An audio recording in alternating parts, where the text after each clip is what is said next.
बाबू जगजीवन राम जी अपने समय के चोटी के नेता थे। देश के उप प्रधानमंत्री के रूप में बनारस में संपूर्णानंद मूर्ति का अनावरण करने गए। उनके हटने के बाद वहां के पंडितों ने उस मूर्ति को गंगा जल से धोया। क्यों?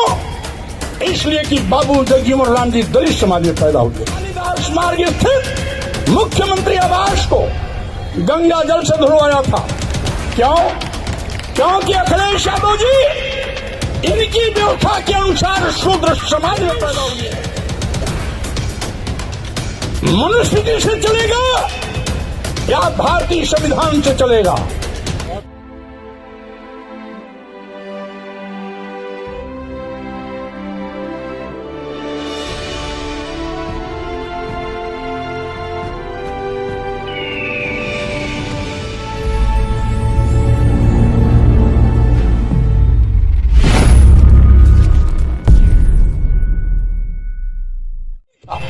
बल्कि आने वाली पीढ़ियों के लिए वो एक मार्गदर्शन था कि तुम्हारे सम्मान और स्वाभिमान का रास्ता, इंसानियत का रास्ता, मानो एक समान की विचारधारा का रास्ता कहीं और नहीं बल्कि बुद्ध के रास्ते पर जाता है, धम्म के रास्ते पर जाता है, संघ के रास्ते पर जाता है।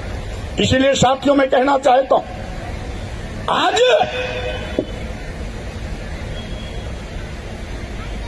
आजादी मिलने के बाद, यहां तक कि संप्रभु भारत राष्ट्र बनने के बाद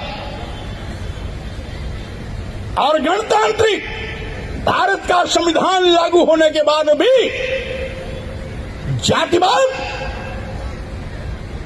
हमारे बड़े से बड़े नेताओं महापुरुषों को अपमानित करने में रंच मात्र भी संकोच नहीं करती।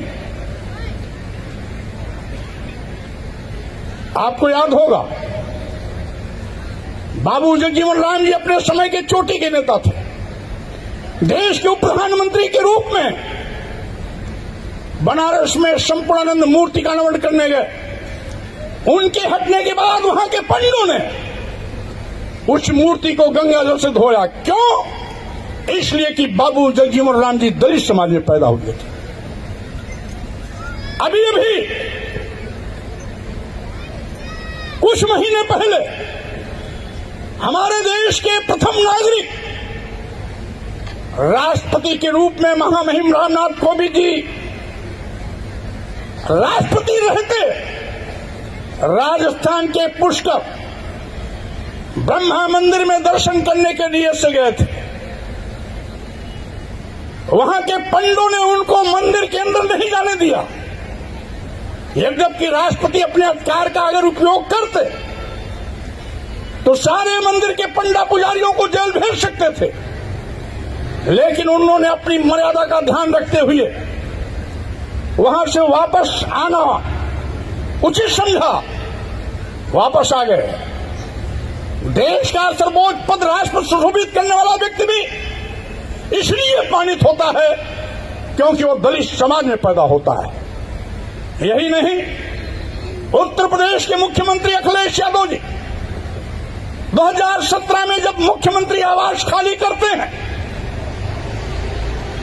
तो यही हिंदू राष्ट्र बनाने की आवाज बुलंद करने वाले भाजपा के लोग उस कालिदास मार्ग स्थित मुख्यमंत्री आवास को गंगा जल से धुलवाया था। क्यों? क्योंकि अखिलेश यादव जी इनकी व्यवस्था के अनुसार शूद्र समाज में पैदा हुए हैं। मैं कहना चाहता हूं, भारतीय संविधान सबको समता का अधिकार देता है। भारतीय संविधान के अनुच्छेद 15 में इस बात की स्पष्ट व्याख्या है कि वर्ण, धर्म, जाति, लिंग और जन्म स्थान के आधार पर किसी के साथ कोई भेदभाव नहीं किया जाएगा। आखिर जब भारतीय संविधान सबको समान अधिकार देता है, सबको बराबर का अधिकार है, समता का अधिकार, और जब वर्ण, जाति, धर्म, लिंग और जन्मस्थान के आधार पर किसी को अपमानित नहीं किया जा सकता, तो आज भी अपमानित हमारे महापुरुषों को क्यों होना पड़ता है, नेताओं को क्यों होना पड़ता है? यही जात-पात का जहर है, यही जात-पात का जहर है।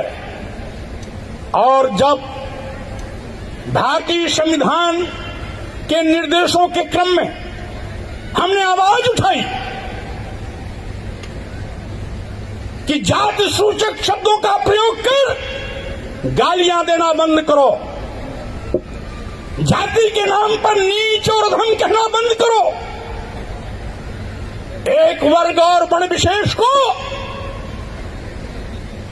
प्रताड़ित करने की बात करना बंद करो। कितना बड़ा भी विद्वान, विषय विशेषज्ञ, ज्ञाता क्यों न हो, लेकिन इनके वर्ण व्यवस्था में अगर शूद्र समाज में पैदा है तो उसको सम्मान मत दो।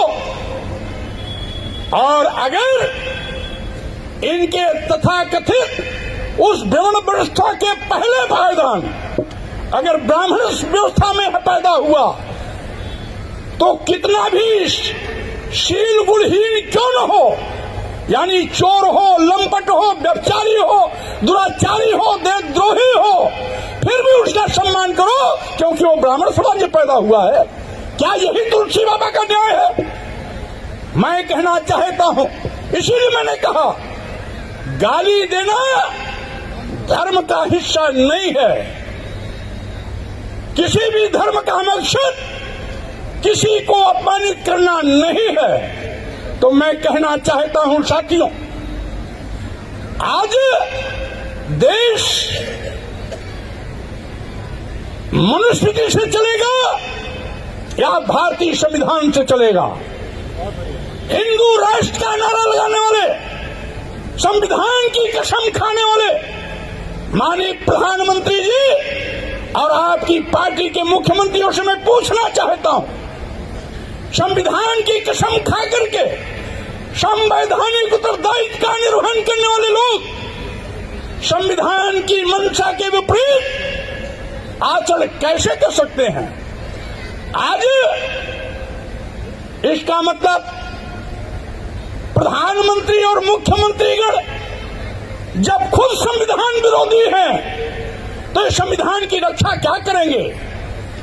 इसलिए ऐसे धोखेबाज जो हिंदू कह करके वोट तो बटोरते हैं लेकिन सम्मान देने के लिए किनारा कसते हैं, नित्य प्रति अपमानित करने की बात करते हैं, संविधान द्वारा दिया गया आरक्षण को अजगर की तरह निगल रहे हैं। आज अनुसूचित जात, अनुसूचित जनजात और पिछड़ों के आरक्षण पर डकैती डाल रहे हैं, भारतीय संविधान की मान्यताओं को तोड़ रहे हैं। भारतीय संविधान जिन सरकारी संस्थानों में सरकारी नौकरियां देने की बात करती है उन सरकारी विभागों को अपने चहेते उद्योगपतियों के हाथों बेच रहे हैं। इसलिए आइए हम संकल्प लें कि आज